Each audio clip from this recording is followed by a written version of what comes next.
Our next two panelists work at the same organization called the Birmingham Civil Rights Institute, and they will be presenting right after each other. First, we have Charles Woods III take the stage. Charles Woods III is originally from San Bernardino, California. He's been living in Alabama for the past 16 years. With a BA degree in history from Xavier University of Louisiana, Charles has experience working with children and has even been a middle school teacher. Currently, as the Education Programs Manager and Community Engagement Coordinator for the Birmingham Civil Rights Institute, Charles is responsible for the organization's after-school, early literacy, young adult, and general programming. Charles also travels throughout Alabama, teaching people of all ages and backgrounds about the lessons learned from the civil rights movement. His hobbies include reading, martial arts, and spending time with his family. Right after Charles, we have Gina Mallisham immediately take the stage. Gina Mallisham is a Tuscaloosa native who works as a marketing manager at the Birmingham Civil Rights Institute. She takes pleasure in serving as one of the founding members of Mayor Randall Woodfin's LGBTQ advisory board, assisting in the betterment of Birmingham's LGBTQ community. She's also the communications chair of Birmingham Young Democrats and resolutions chair of Alabama Young Democrats. She's a strong advocate of civic engagement and youth involvement in politics. Gina is also a part of the year-round staff at Sidewalk Plus Film Center, where she serves as the Shout LGBTQ outreach coordinator. A 2017 recipient of Central Alabama Pride's Simpkins Stanley Spirit of Pride Award, Gina has been involved in a number of nonprofit organizations for which she intends to show her support for as long as she is able. Her advocacy and outreach efforts for the LGBTQ community have been featured in several publications, including the Birmingham Times, HRC's #LoveYourNeighbor campaign, and the Metro magazines, where she was named one of the city's Birmingham famous individuals. Well, with all that being said, let's give the stage over to Charles Woods III, who will be presenting his topic on systematic racism through a PowerPoint presentation. Over to you. All right, good morning and greetings. Can everybody hear me? Great. Yes, we can. So I just want to say greetings from Birmingham, Alabama, here in the USA.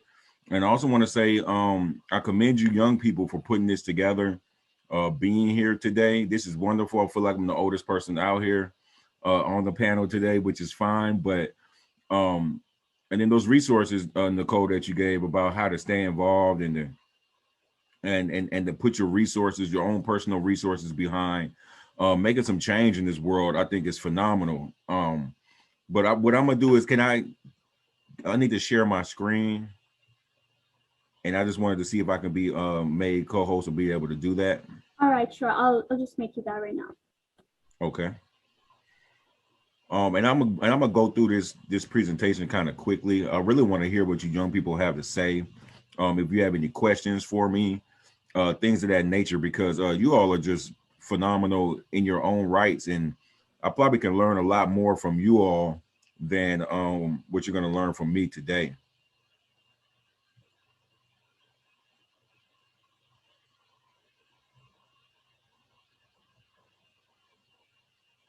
Oh, I hate when it does that. Okay, I can't see y'all, but hopefully you can see me and see my screen. Yeah, we can see the screen, yeah. Okay, great. Yes. And so this is my short presentation. It's called, it's really just about systemic racism, but I saw this image and I thought this is an excellent, racism is a pandemic, and it's something that has permeated all of our lives, whether you've been a victim of it or not. It affects us all. And race is a social construct that's defined socially and politically and not scientifically. And this is a problem because it really doesn't make any sense. We all have more in common than we have differences. And so racism really is the belief that groups of humans possess different behavioral traits corresponding to physical appearance and can be divided based on superiority of one race over another. And we know that this is erroneous information. But the fact of the matter is that there are different types of racism, and we have to understand what they are so that we know that how to check them when they occur, and how to fix them when we see them. And so The first form of racism is called internalized racism. These are your personal thoughts and biases that you have as an individual. These feelings can be conscious or unconscious. A lot of times they could be intentional or unintentional. But they're basically your own thoughts and feelings. And then those things kind of grow into being more involved. And basically, you get what's ultimately called a racist. And a racist is the person who believes in racism, which is the doctrine that one's own racial group is superior or that a particular racial group is inferior to others. And internalized racism is really just that prejudice that we all have. You know, we all have biases, we all have prejudices. But the problem is that when you don't check those biases and you don't check that prejudice to understand where they come from, will we grow as a people? You also have what's called interpersonal racism. These are acts of racism between one person and another. These are when you see people do these horrible, heinous acts because someone looks different than them, or they worship different than them, or their their skin is darker, whatever the case may be. But interpersonal racism is really acting on that bigotry or those prejudices. Then you also have what's called institutional racism, which is what we'll talk a little bit more now about in this presentation. And institutional racism, also called systemic racism, are those things that that are basically racism that is connected to certain policies and practices that end up reinforcing the racist standards and attitudes, whether it's in a workplace or in an organization, or as we see in the United States, ultimately in the framework of the government, of the criminal justice system, in the banking system. Just it's embedded in just about everything.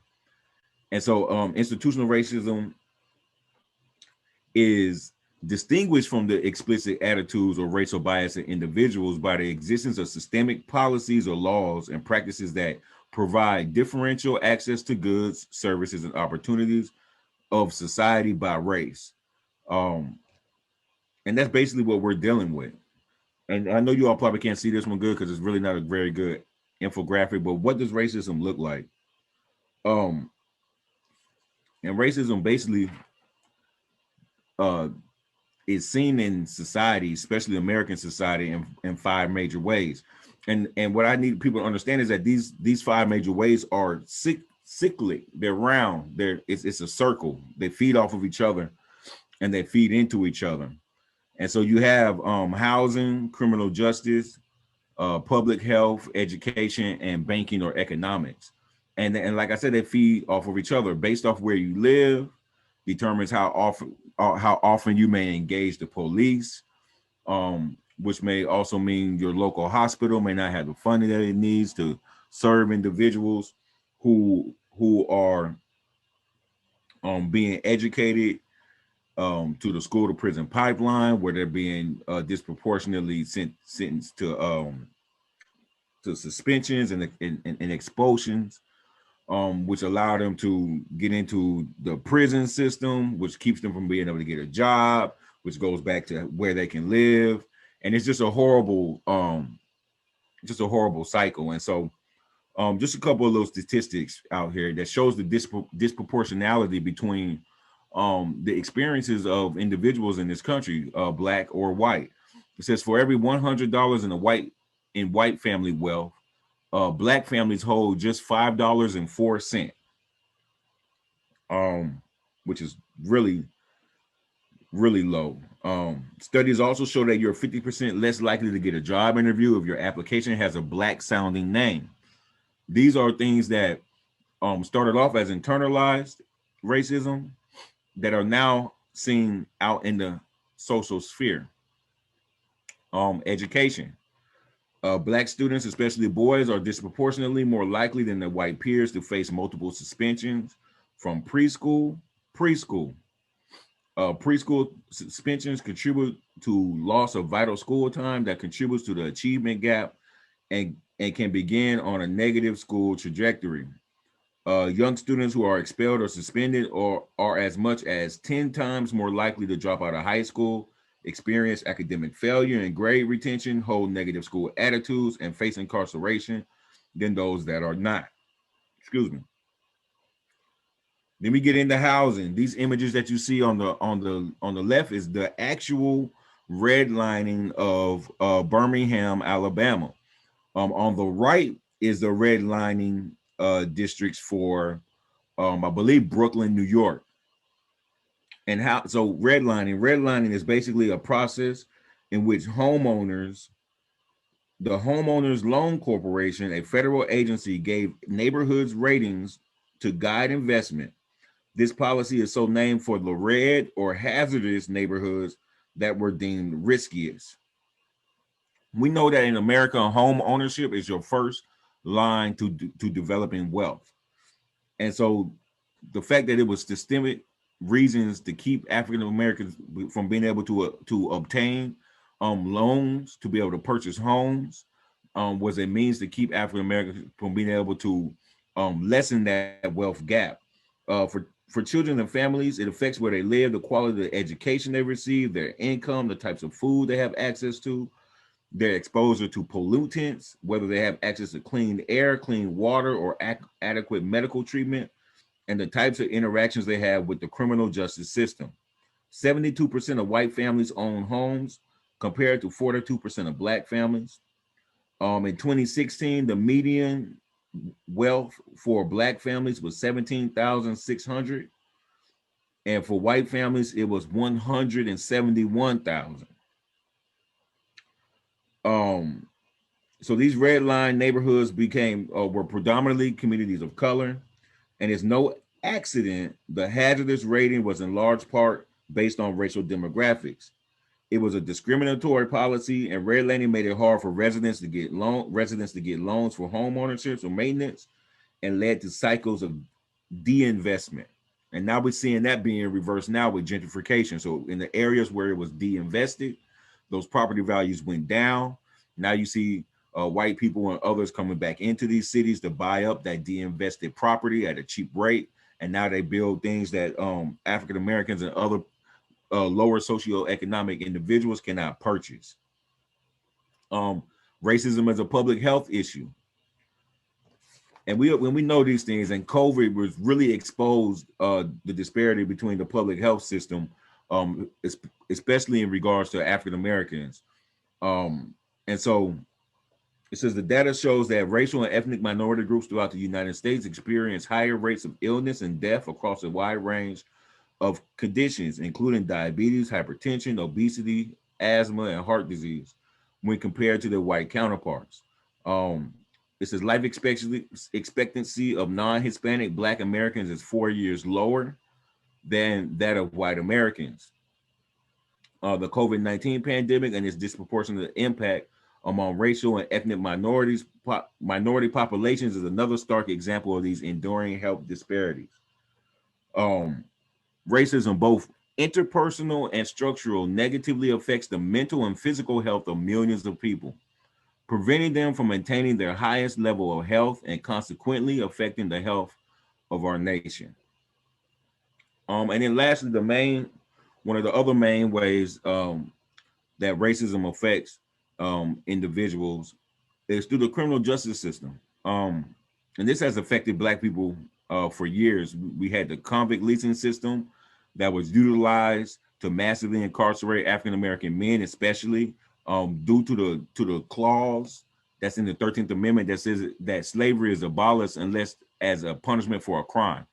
And so they utilize that clause to massively incarcerate African American men. And so now today, 1 in 3 Black males will go to prison in their lifetime.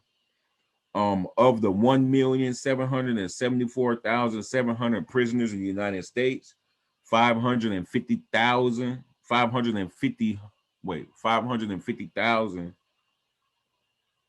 are Black. This country spends $70 billion annually to corrections. Black people are 13% of the population, but make up 40% of the prison population. and 16% of total U.S. adolescents are Black, but Black adolescents make up 38% of incarcerated youth. And so these things are disproportionate. It's not by accident. These things are by design, and they're scaffolded on top of each other over years and years of implementing these type of policies that start off as just ideas. That's why I love what you all are doing today, because you young people will be leading this world very soon. And so what are you going to take us? Where are you going to lead us? And the fact that you are being exposed and have access to this type of information is great. This infographic is actually about the country of Australia, but it talks about how to deal with racism and how people have to respond to racism. And so one of the things, and I have to say, how can we fix this? And Nicole and her organization here has already given some excellent resources in being able to help fix this. Let's see if I can copy this and put it in the chat. This is the National African American Museum of History and Culture in Washington, D.C., part of the Smithsonian. They have an excellent resource talking about being anti-racist. But other ways you can help is be an ally. Check your own biases. That's the number one way that we can just help on an everyday basis. Check those biases. Check your own prejudices and your stereotypes that you know live within you that sometimes come out. Also say something or do something when you see someone being mistreated because of their race or because of their religion or because they're different in some way. And I don't mean come in there, you know, with a flying blow and I'm not promoting violence, but there are ways that you can help situations like that. Stand up to people who use racist language. It's a lot of times where we have people who like to crack jokes or make little jokes about, you know, at the expense of somebody else's character. And, you know, sometimes we can choose to laugh that off, or sometimes we can choose to say something about that. We can sign petitions like we did today. And then also talk to those that you know are prejudiced or bigoted within your own circles, and help get those people on board, because a lot of times those people will not have those conversations with other individuals. And so really quickly, that was just a really quick way to go through how not only systemic racism affects us all, especially in this country, and I know y'all are in some other parts of the world where it may not be that strict or that bad, but and then ways that we can get involved to help make that change. And so I thank you for your time. If there are any questions or anything, you all can please put that in the chat. I know we don't have that much time before we roll into the next presentation. So thank you all once again. Thank you for that insightful presentation, Charles. I've learned so many new things already, and I'm very grateful to be able to use this knowledge and, you know, pass it on to my family and friends so that they may be aware about systematic racism. Now we're moving on to our next panelist, Gina Mallisham, who will be presenting her topic on the LGBTQ plus unity and allyship in the form of an enlightening and interactive activity called My Weak-Handed Bias Check. We urge all attendees to take part in the activity that will be conducted by Gina shortly. Hello, everyone. Thank you all so much for having me and Charles. We're really excited to be joining y'all. And I'll just echo what he has said. We are so impressed with your organization. Immediately impressed by Nicole when we first met her virtually, and she worked with us on our Children's Crusade reenactment, right, Charles? I mean, there's just been, in such a few short weeks, a great relationship grown between the Birmingham Civil Rights Institute and United for Change. So I'm very excited to be given a moment to talk with y'all today. I do need to share my screen, as you mentioned, and we're just going to dive in and do a little interactive activity that will really pick up where Charles left off. So now that you've taken a really good look at systemic racism, and I feel like each one of you fully understands and comprehended everything. I know you didn't have any questions, but if you come up with any for myself or for Charles while we're doing this exercise, feel free to just raise your hand and we'll answer those. All right, so what we're looking at here, can everyone see my screen? Great. Intersectionality 101. And intersectionality is a phrase or a term that has been being used since, I guess, like the late 80s, early 90s. But it has actually been coined and conceptualized by a woman named Kimberly Williams Crenshaw. And so I encourage all of you to look her up. Her studies and her research have been an amazing help to making social change. It's informed a lot of research and a lot of policy making, actually. So basically, let's just dive right into what our plan is today. Let me see, how am I going to click forward while I have you guys on Zoom? There we go. So all I want to do with you really quickly is just go over what intersectionality is. We're going to do a quick little exercise. It's just going to pull you from your imagination to your pen and paper. So you will need a piece of paper and something to write with in order to do this activity. We're going to analyze the reality that you're living in, look at an alternate reality, and then hopefully you'll be able to go forward with the open mind that Charles is charging you with using as you go forward and lead change as the next generation of leaders, okay? All right, so first let's look at what's intersectionality. It's an analytical framework, right? It's an understanding of how aspects of a person's social and political identities combine to create different modes of discrimination and privilege. And like I said, the term was conceptualized and coined by Kimberly Williams Crenshaw, and I hope you'll all look her up. So some intersecting categories might include your age, your gender identity, your sex, physical abilities, and other aspects of your lived experience. So these aspects interact and they form a person's identity. And an individual's intersecting identity reflects larger systems of oppression and privilege. And an individual's social identity also shapes your experiences in the world, as I'm sure you've learned at this point as young adults, and it can infect, and it can also it can change how you see the world, right? So not just how you experience it, but how you view it yourself as you're walking through life every day. And that can include conscious and unconscious biases, just like Charles mentioned, that you might hold and maybe not even realize it. So for instance, I'm African American, I'm a Black woman. I'm also a woman. So there's two minorities. I'm also LGBTQ identified. I'm pansexual. So there's three more identities. Then when you look at the fact that I'm a Christian and I live in the South and I'm a Democrat and I work for a nonprofit, so I'm not rolling in dough. These are all my socioeconomic status, my nationality, all these things can come together. And sometimes for some, a few on this planet, gain a person more privilege. But in most cases, especially if those intersections are coming from minority populations, it will just add to the level of disparities that you're having to live with. So we're going to do our little activity really quickly. Everybody has a pen and paper, I hope. And I'm just going to get you to write some things down. It's a very, very short list. And I just want to remind you that this exercise is designed to help us recognize how our various social categories and identities can have an impact on our lives and how these can intersect with one another to compound the effects of one or the other. So in particular, it's structured around identities like your race and the language that you speak and even your favorite foods. And how they can come together and impact. But the purpose of the activity is not to judge or blame anybody for having more privilege or receiving more help in achieving your goals. But really, it's more to provide an opportunity to identify the obstacles and benefits experienced across a huge range of human experiences.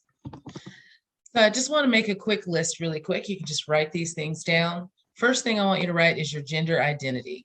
How you identify. Like I mentioned, I'm a cisgender female and I identify as a female. So for your second thing on the list, I want you to write down your dream job. And at this point in your lives, I feel like you probably all have some idea of what your dream job would be and that dream career that you want to retire from. And then I want you to write your primary language. So for me, it would be English. I speak Piccolo Italiana, but not enough to call it a language that I can speak fluently. Write down just your primary language that you speak most comfortably. And then I want you to list your favorite food. Don't think too deep into it. It could be as simple as just pizza or pasta, or I like fried stuff, whatever you write. That's your favorite food. List that for me. And then write down the name of your best friend. My best friend's name is Margie. So write down the name of your best friend and then a nickname. So some of us have a lot of nicknames. I have multiple nicknames. Write down only one that you like, something you like, people calling you that's not your given name. All right. I'm just going to slide through these screens really quick. Everybody about ready? Get a thumbs up if you're ready to move forward. Okay, great. Okay, so now I'm going to get you to flip that sheet of paper over. And we're going to make another short list. So at the top of this list, write down a different gender identity than your own. If you're cis, you can write trans. If you're gender fluid, you can write that you're cisgender. If you're a guy, you can write down that you're a woman, vice versa. But write down a different gender identity than your own at that top of the second list. And then I want you to list your nightmare job. So just as an example, for me, that would be in a butcher shop because I'm a vegetarian. So obviously I don't want to, go work at the slaughterhouse, but write down for me whatever would be a nightmare job that you just can't imagine having to work every day until you retire. And then third, write down a language you've never spoken before. If you've never spoke Mandarin or Farsi or Italian or Spanish, write down a language, not your second language, but a language you've never spoken before. And then for number 4, your least favorite food. If you had to eat this for the rest of your life, you'd just starve to death because it's just your least favorite thing to put in your mouth. And then for number 5, write down a bully. Now, they don't necessarily have to be an infamous bully. It might just be a bully at your school or, somebody that's in the political atmosphere that you live in that's pushing people around. But any bully will do. They can be living or dead. And then lastly, a common insult or misrepresentation that you're forced to hear a lot. That might be some insults on your religion or your size or your age or any of those other intersections, but something like a common insult you hate for people to call you. All right. So now we're ready to move forward. So is there a brave person out there that's willing to share with us what they wrote down? Raise your hand virtually. Sure. Okay. Anissa, is that right? Okay, so I will just promote Anissa to a panelist so she could share her responses. So just give me a second. Wait, I think Gina, you can do that. You can promote Anissa to a panelist because you have the hosting options, not me. Oh, I see. Anissa has to be able to speak. Okay, let me go back and find you there, Anissa. Well, I don't see you. I see Alicia. No, Anissa is in the attendees list. So there is the. Oh. Yeah. I see. Okay. I'm not sure I can. Okay, so when you're in the attendees list, next to her name, next to Anissa's name, you will see the word more. So you click on more and it will say promote to panelists. I hope you could see that. Is that there? Okay, let me see if I can find that. I think that I'll have to stop share in order for that to work. Nicole, do you mind sharing with us what you wrote? Yeah, sure. Okay. All right. So first, Nicole, sorry about that, you guys. I want you to imagine now. Tell us first what you wrote down as number 1 on your first list. I just wrote female because I'm not very, sure of, anything else like Gotcha. What you said. So I just wrote gotcha. Okay. And what was number 2? An economist. Oh, an economist. All right. And number 3? English. And number 4? Pizza. I love pizza too. I do. It might be my favorite food. How about number 5? My friend from school, her name is Rukaya. Rukaya? Yeah. That's a beautiful name. And then number 6, sorry. I wrote Nix, N-I-C-K-S. Nix, is that your nickname? I love that, Nix. That's my nickname. Can I call you Nix? Sure, of course, I'd love Awesome. Okay, so flip your page over and tell me what you wrote for item number 1. Okay, I wrote male. Male, all right. And number 2? any job that's related to killing an animal, like a chicken or a goat or a cow. I wouldn't, that's my nightmare job. Same. You don't want to work at the butcher shop either. Okay. No, never. What about number 3? I wrote Italian. Okay. And 4? I wrote bitter gourd. That's something I can never have. Bitter gourd. Yeah. Gotcha. Okay. What was number 5? Number 5, I actually wrote someone's name who used to bully me, but I don't feel comfortable taking her name out here because Totally fine. Totally fine. And number 6? Just being rude. I guess that's one common insult. Like, I'm not rude. It's just that I'm shy, but people might take my shyness for, being rude, but that's not true, actually. I totally understand. All right, everybody. So let's try and imagine in this very vulnerable space, if every day that Nicole woke up, she was forced to dress and act like a man, even though she knows she's not a man. She's a woman and she identifies that way and has explained that she's never had any reason to feel otherwise. But imagine if she lived in a world where she had to get up every day and dress like a man. Imagine if she had to, instead of being an economist, work at the butcher shop, even though she hates slaughtering animals. That would be extremely uncomfortable. Now, it's something that's possible, but again, it would be extremely uncomfortable. Now, when it comes to learning how to speak Italian, that might be fun and exciting if it's done by choice. But imagine if Nicole was placed in a position where she had to learn Italian in order to get by every day. She couldn't use public transportation or any other common resources. She couldn't even access her social benefits of just being able to walk up to a counter and order food unless she learned Italian. Sometimes folks are displaced in that way. So we have to think about that. Imagine if she had to eat bitter gourd every day and never got to try pizza ever again. Or if she was told she wasn't allowed to like pizza because her people don't like pizza, her people eat bitter gourd, and how uncomfortable that would be for Nicole. Imagine also if she had to spend every day, instead of with her best friend, with a bully. If she had to follow that bully, and what they suggested was how she had to live her life. She had to think the way they said to think and act the way they said to act and spend all her time with them instead of her best friend. And then imagine if she was constantly being called rude, which happens to women a lot, Nicole, especially here in America. Constantly called rude because she's shy. Imagine if she lived in a place where there's no such thing or no such word as shy, and you just have to be an extrovert and you just don't have a choice. So the purpose in this exercise is to make ourselves realize the privilege that we live with is sometimes something we don't notice. It might be something as easy as being able to speak the language you know, or eat your favorite food, or spend time with your best friend. And for that matter, sometimes for a lot of people, particularly those the transgender population that's marginalized, they're forced to try and live a life that doesn't fit them, that they cannot hide. We can't hide being Black. We can't hide being women. We can hide our favorite food, but it would be really uncomfortable to have to. And can you imagine having to learn how to speak another language? Like, that's just really, really hard. So I don't want to take up too much time now that I've figured out how complicated it is to share what we've written. But I hope you guys will work with sharing it with each other in the next chance that you get, and that you'll go forward thinking about, what it really means to live in the intersections.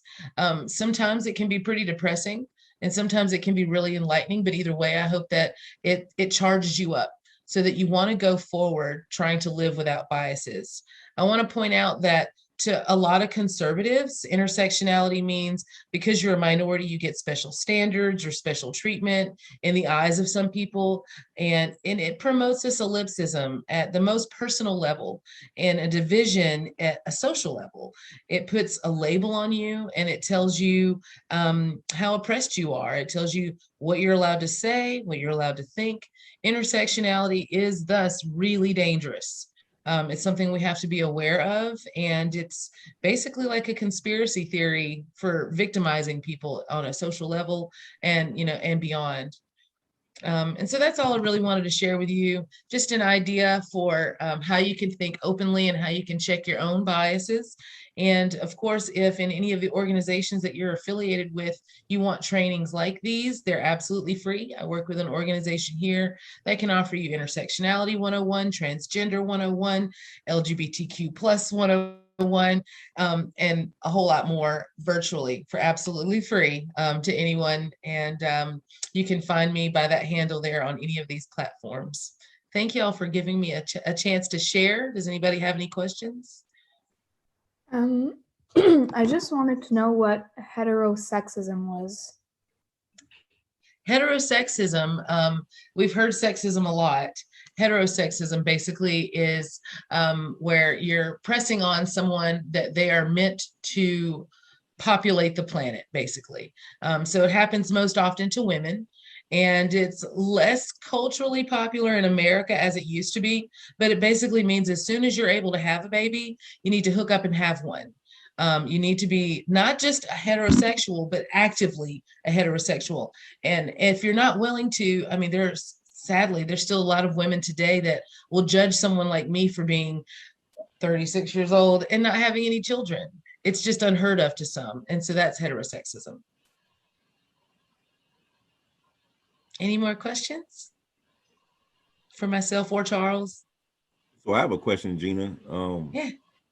So in the work that we do and that I do, especially, sometimes you hear things like reverse racism, and we kind of understand that that's not a thing, right? Because racism takes some sort of power, and so I didn't know what heterosexism was either. So I looked it up real quick, right when she was asking her question, and so my question is, what is the thing that gets charged to the LGBTQ community, or that I don't know. What's the queer equivalent of heterosexism?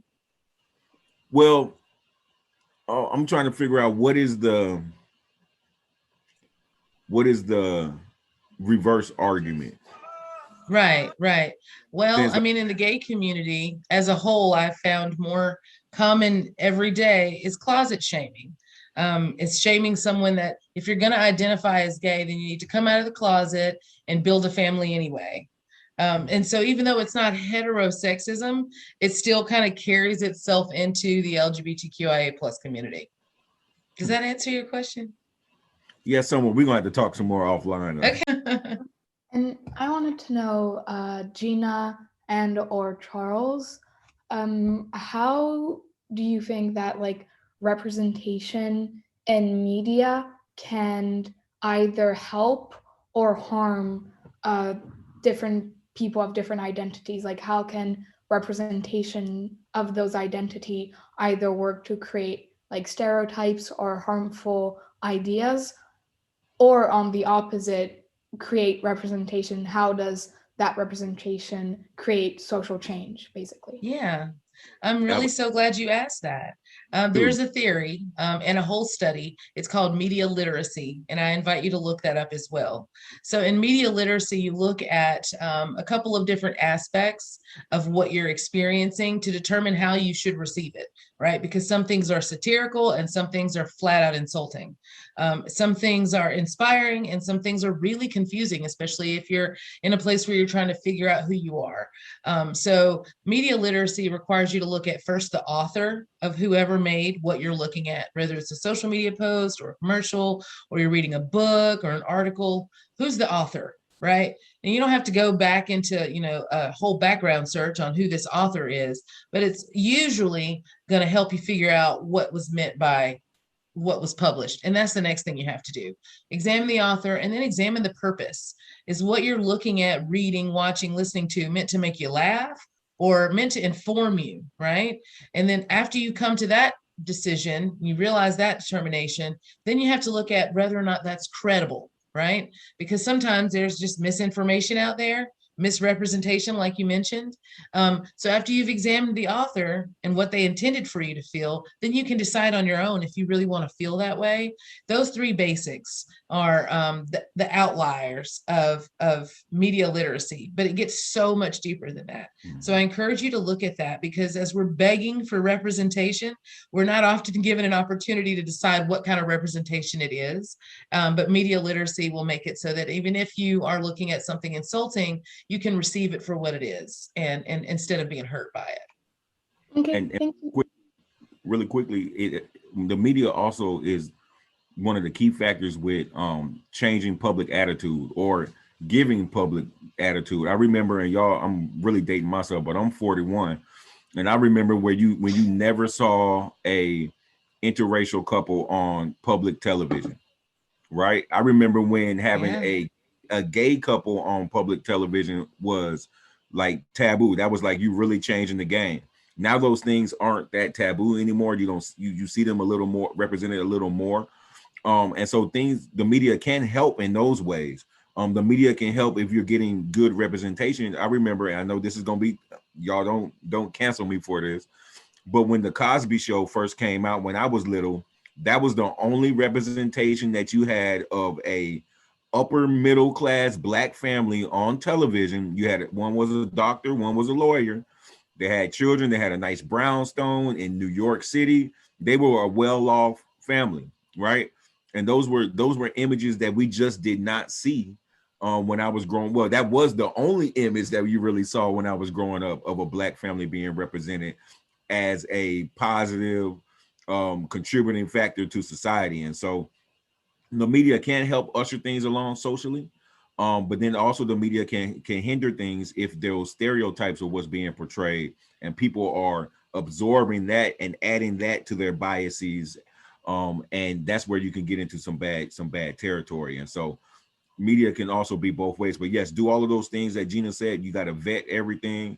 You got to have a foundation to be able to weigh things against your own personal foundation.